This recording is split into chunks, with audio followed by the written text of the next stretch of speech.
안녕하십니까. 상권 분석 현장에서 박균우입니다. 개원을 위한 그 상권 입지 선택에서 고민해야 될 사항들이 여러 가지이지만 가끔 그 질문하고 하는 부분들이 그 가시성하고 접근성이 너무 좋은데 그 엘리베이터가 없다는 부분들이, 그렇다면 엘리베이터 없는데도 이제 선택을 해야 되는지에 대한 부분들, 그리고 두 번째가 주차장이 부족하는데 이 부분들을 어떻게 극복해야 되는지에 대한 부분들을 이제 그 질문을 합니다.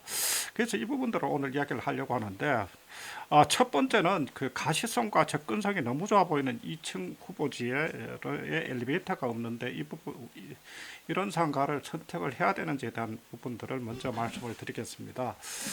그 실제로 그 메디컬 과목 뿐만 아니라 우리가 이제 보면은 가면 갈수록 사람들이 그 불편하고 하는 부분들을 못 견디는 그런 습성들이 있습니다. 그래서 아무리 가시성이나 접근성이 좋다 하더라도 엘리베이터는 반드시 있어야 된다는 부분들을 저는 이제 설명을 드리는데, 실제로 이제 그 엘리베이터 없는 상가 같은 경우는 주로 이제 3층 이하의 저층 상가들이 대부분입니다. 그렇다면 1층 상가에야 이제 접근성에 문제가 없지만 2층, 3층 같은 경우는 엘리베이터가 없다면 결국은 접근성이 떨어질 수밖에 없습니다. 그리고 엘리베이터가 없다고 하는 부분들은 그러면은 이 상가 자체에 그 접근하는 사람들의 숫자들도 그 보기, 그러니까 가시성하고 접근성이 좋아 보이더라도 실제는 그렇게 높지 않을 가능성이 많습니다. 그래서 아무리 이제 그 저층 상가를 하더라도 엘리베이터 부분들은 반드시 있어야 된다고 말씀을 드리고, 그리고 지금 현재는 그래도 좀 불편함을 덜 느낀다 하더라도 가면 갈수록 사람들은 엘리베이터에 있는 건물들을 선호한다는 부분들을 말씀을 드립니다. 그리고 두 번째는 개원 입지로서 다른 조건은 모두 양호한데 주차장이 부족하다고 하는 부분들인데, 그러면은 주차장이 부족하는데 그 결정을 해야 되는지에 대한 부분들을 이제 그 설명을 드리면은, 일단은 우리 건축법상에서 일종 근린 생활시설의 법적 주차 요건은 134평방미터당 한 대입니다. 간혹 가다 보면 신축 상가인데 홍보를 할 때 이제 그 우리는 주차 요건들이 120%라고 하지만 실제로 이렇게 따져보면 크게 의미가 없습니다.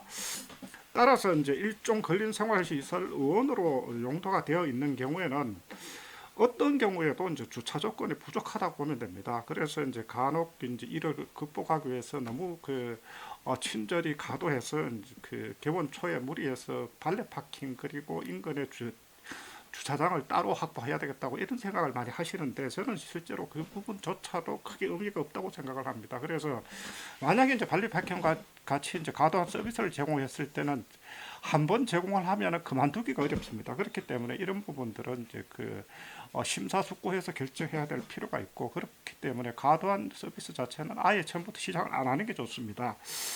그리고 또 하나가 이게 이제 결국 의원급의 경우는 실제로 주차장 부분들이 그렇게 많이 필요치는 않습니다. 아무리 환자들이 이제 그 불편하다고 하더라도 실제로 의원급에 접근하고 하는 환자들은 중증 환자들이 별로 없습니다. 주로 이제 경증 환자들인데, 그렇기 때문에 딱히 주차장 부분들보다는 오히려 노점 버스나 대중교통에 대한 부분들 접근성들이 얼마나 좋은지에 대한 부분들을 판단하면 되는데, 그래서 이제 그렇지만 이제 주로 이제 수술을 하는 병원급 같은 경우는 반드시 주차장 부분들이 필요하겠죠.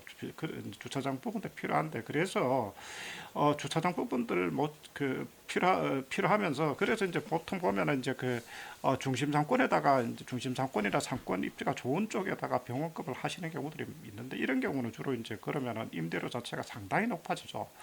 오히려 해가지고 그 지역 주민들 전체 주민들이나 그 외부 상권 확장성에 따라서 접근할 수 있는 그 도로가 상당히 접근성이 좋고 하는 부분들을 따라 가지고 선택을 하시면은 주로 중심 상권보다는 오히려 도로를 기준으로 B급지나 이런 부분으로 선택을 하셔서 주차장 부분들 충분히 확보하고 병원급은 개설하시는 게 좋다는 말씀을 드립니다.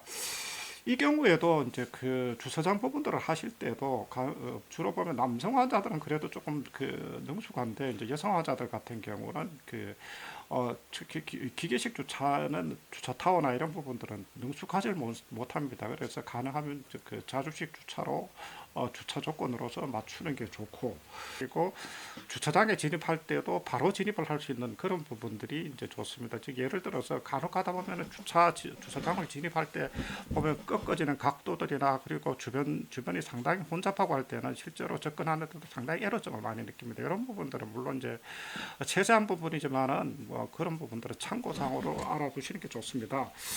그래서 이제 우리가 원급이라도 이제 그 입주를 검토할 때 실제로 우리가 우리 원 같은 경우는 일종 근린생활시설 원으로 되어 있어야 되고, 이 경우에서 특히 주차 요건들은 주차 요건들이 만약에 이제 용도 변경을 하게 된다면 주차 요건에서는 100평방미터 이상에서 이제 500평방미터 미만 같은 경우는 주차장은 특히 이제 장애인 주차는 권장 사항이지만은 500평방미터 이상으로 넘어갔을 때는 장애인 주차장이 의무상으로 되어 있습니다. 그렇기 때문에 이런 부분들은 실제로 용도 변경이 안 되어 있을 때는 건물주하고 그리고 건축사하고 협의를 해서 이제 결정을 하시는 게 좋습니다.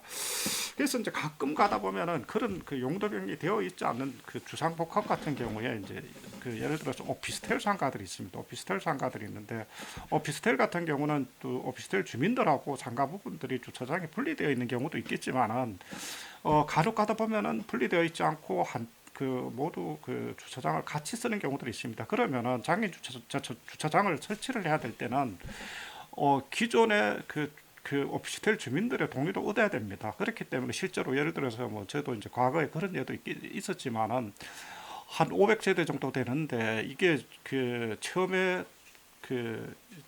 시행사 쪽에서 이 메디칼을 집어넣으면서 용도 자체를 쉽게 허가를 받으려고 다른 용도로 이제 허가를 받아서 이걸 용도 변경을 하려고 하니까 별수 분양이 다 된 상태이기 때문에 오피스텔 거주자들한테 동의를 받다 보니까 이게 사실은 언제 될지 모르는 겁니다. 그 나중에 보니까 이제 진입을 하기는 했는데 결국 이 부분들은 몇 개월이 걸릴 수도 있습니다. 그렇기 때문에 이런 부분들은 사전에 건물주하고 충분히 협의를 하셔가지고 용도 변경이 안 되어 있는 경우들은 선택을 하시는 게 좋습니다.